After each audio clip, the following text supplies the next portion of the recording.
Saya mahasiswa hukum keluarga di UIN. Ustadz pernah membahas al-khaba'is pada makanan menurut Quraisy. Apa maksudnya Ustadz? Dan untuk saat ini siapa yang dimaksud dengan Quraisy? Quraisy itu adalah keturunan Nabi Ibrahim turun ke Ismail, turun ke Adnan, Bani Hashim, Bani Qusay, Bani Abdi Manaf, itu Quraisy. Muhammad SAW, anak Abdullah, anak Abdul Muttalib, anak Hashim, anak Abdi Manaf, anak Qusay. Cucu cicitnya ini adalah Quraisy. Nabi Muhammad punya anak namanya Fatimahuz Zahra.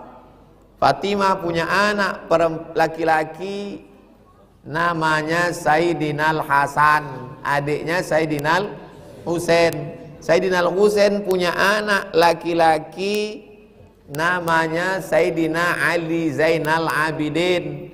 Sayyidina Ali Zainal Abidin punya anak laki-laki namanya Sayyidina Muhammad Al-Baqir.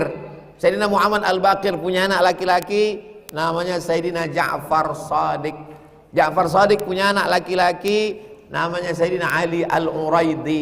Ali Al-Uraidi punya anak laki-laki namanya Muhammad An-Naqib. Muhammad An-Naqib punya anak laki-laki namanya Sayyidina Isa. Sayyidina Isa punya anak laki-laki namanya Sayyidina Ahmad bin Isa, gelarnya Al-Muhajir. Kenapa dia disebut Al-Muhajir? Al-Muhajir karena dia hijrah dari Baghdad ke Yaman, makamnya di Tarim, Yaman. Beranak pinak dia, anak cucu cicitnya ini itu punya marga. Yang paling tinggi ilmunya sampai ke atap. Bahasa Arabnya atap itu sakap. Maka disebut dia dengan As-Saqaf. Karena orang kita payah menyebut As-Saqaf. Siapa dia? As-Segaf, Al-Jifri, Al-Haddad, Al-Idrus bin Syihab bin Syihab Bakar. Karena kita cinta kepada datuknya, cinta juga kepada cucunya.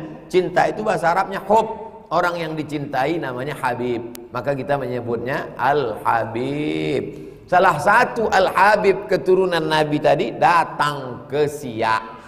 Anak Sultan Siak ini ada yang cantik, perempuan namanya Tengku Embung. Dinikahkanlah Tengku Embung sama Habib tadi. Nama Habib itu Habib Utsman bin Syihab. Menikahlah Utsman Syahabuddin dengan Tengku Embung. Lahirlah anak cucu Sultan-Sultan Siak. Yang terakhir Sultan Syarif Qasim. Pertanyaannya, di manakah makam Tengku Embung dan Habib Utsman Syahabuddin?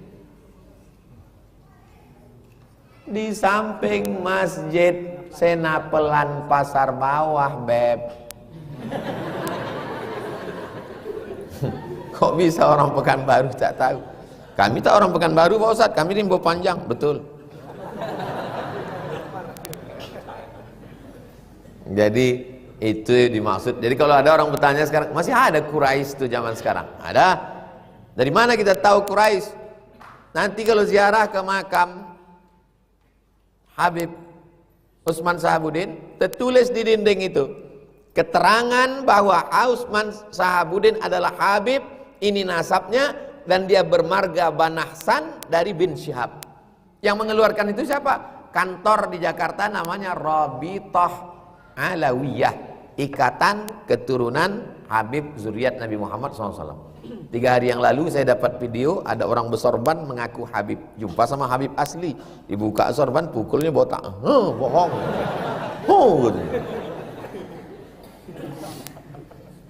Nah itu tentang, wa harrama alaihimul khaba'is, diharamkan bagi kamu yang menjijikkan. Diharamkan yang menjijikkan menurut siapa? Ketika terjadi ikhtilaf dalam mazhab Syafi'i, Imam Syafi'i, ya, ini yang diharamkan menjijikkan, ya. Menjijikkan menurut siapa? Kata Imam Syafi'i, menjijikkan menurut orang Quraisy.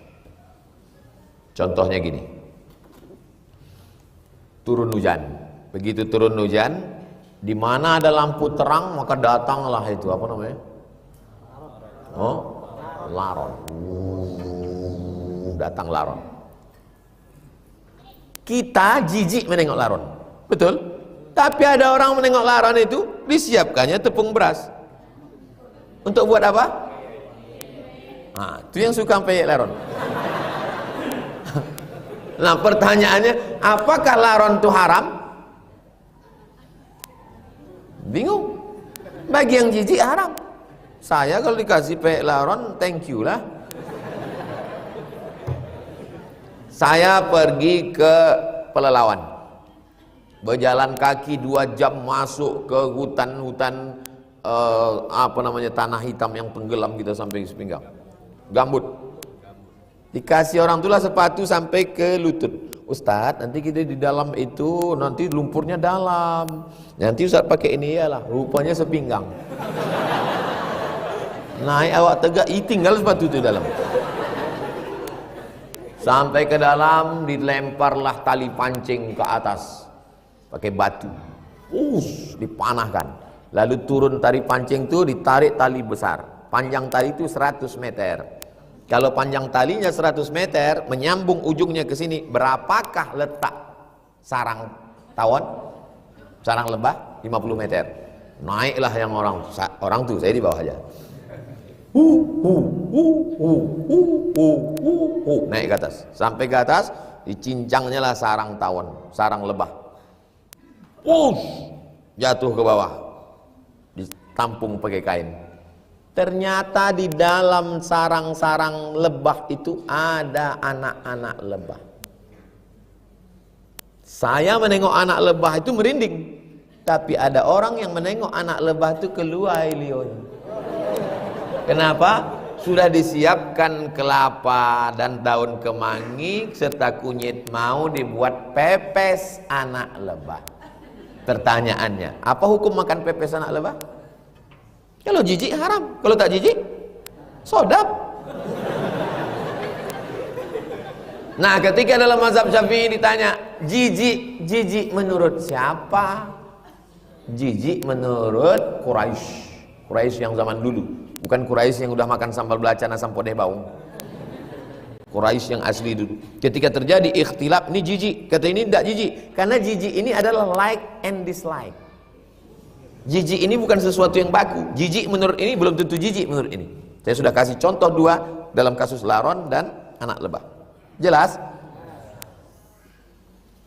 Itu enaknya kita ngajar mahasiswa ini. Paham ya?